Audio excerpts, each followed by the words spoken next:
ABC 26 News at 11.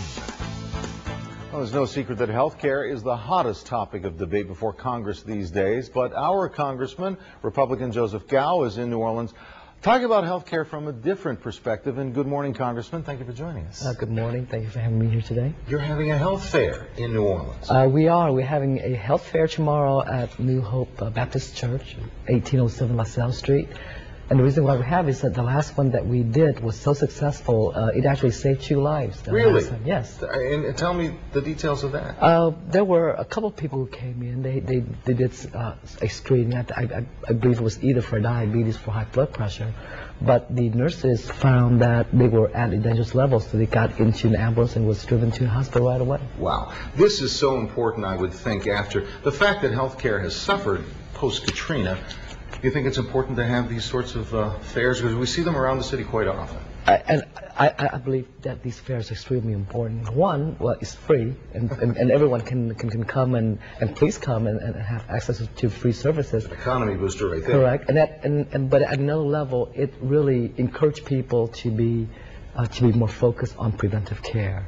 And that's what we hope to do, is to start a mindset that people will now take care of their health better, to be more cognizant of what they're eating, how they're feeling, so on and so forth. Can we see that graphic one more time? These are the details of the health fair. If we can pop that up there. Tomorrow, 9 to 1, New Hope Baptist Church, 1807 LaSalle. And the best part, it's free. You can't beat the price.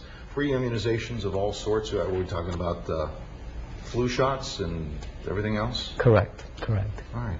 Well, healthcare, of course, is, as we said before, the biggest topic in Congress. And today, Speaker Pelosi is saying that the big debate, of course, is on the Senate side. But she's saying on the House side, the House bill that will emerge will definitely have the public option in there. But we don't know what's going on yet in the Senate. So what's your take on it from your standpoint? Well, I am not ideologically opposed to the public option. I'm just looking for the right solution for the American people.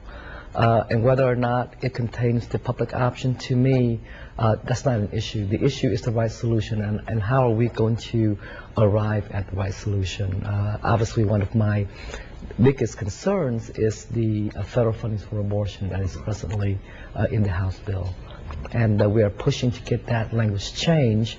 But at the end of the day, I, like many people on the Hill, and I would say for many Republicans also, we are just simply looking for the right solutions, the right balance in order to address this issue that we have. Yesterday, President Obama, of course, in New Orleans. Do you think he hit the right notes when he was here, when he spoke? I believe that he was quite, I was there personally, and it was just simply quite a show. He was very friendly. I believe that he encouraged people. He gave us the strength really to continue with our rebuilding and to do all that we have to do in order to push our district forward, and I hope to continue to work with the administration to help our district rebuild. We have worked well together in the last 8 months, and now I hope that we can continue this relationship. With so much recovery to go, and meanwhile you're doing your bit for a little bit of health recovery here. If we can see that graphic one more time, the health fair, it is tomorrow, and it is free. There it is, New Hope Baptist Church, 1807 LaSalle Street. Thank you very much, Congressman. Best of luck to you. Thank you very much. See you back in Washington. Thank you. All right, we'll be back.